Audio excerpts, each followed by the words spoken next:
বাংলাদেশে বসবাসকারী গারোদের মধ্যে সর্বপ্রথম এবং একমাত্র রাষ্ট্রীয় সর্বোচ্চ বেসামরিক সম্মাননা অর্জনকারী স্বাধীনতা পদকপ্রাপ্ত জনাব অরণ্য ইচিরাংকে সম্মাননার মাধ্যমে গ্রহণ করে নেওয়া হচ্ছে।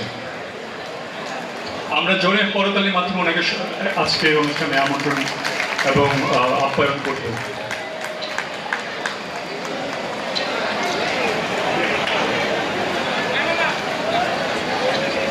আজকের এই অনুষ্ঠান কেন্দ্রীয় কমিটি উপস্থিত হয়েছেন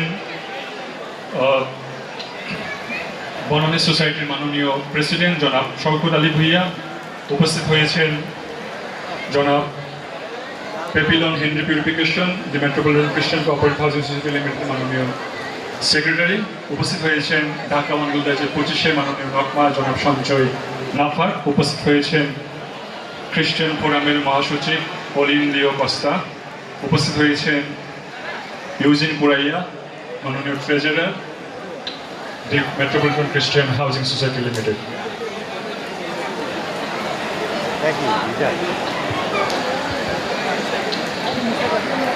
উৎসব উদযাপন করত নতুন সদস্য ডক্টর পরিমল চন্দ্র কর।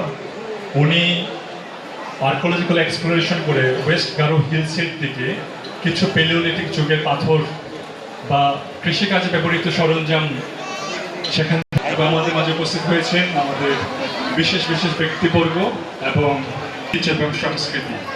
কারণ এই বাংলাদেশে বাঙালি জনগোষ্ঠীর আগেও যে গৌড় বাঙালি জাতির প্রাচীন রাজধানী ছিল, সেই রাজধানী গৌড়ে একসময় গারোরা শাসন করতে।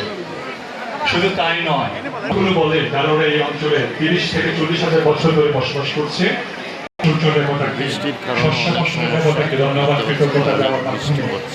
অনুষ্ঠান শুরু করতো।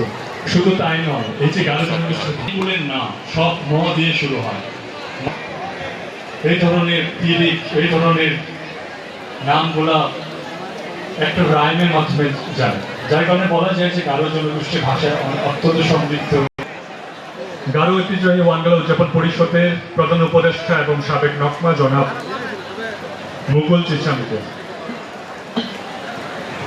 সম্মানিত উপস্থিতি, কাছের আচরণরা, আমাদের বৃষ্টির মাঝে আজকের ঐতিহ্যবাহী গারো ওয়ানগালা অনুষ্ঠান চলছে। অনুষ্ঠানে এই মুহূর্তে আমি শুভেচ্ছা বক্তব্য নেওয়ার জন্য অনুরোধ দিতে চাই প্রধান উপদেষ্টা গারো ঐতিহ্যবাহী ওয়ানগালা উদযাপন পরিষদ।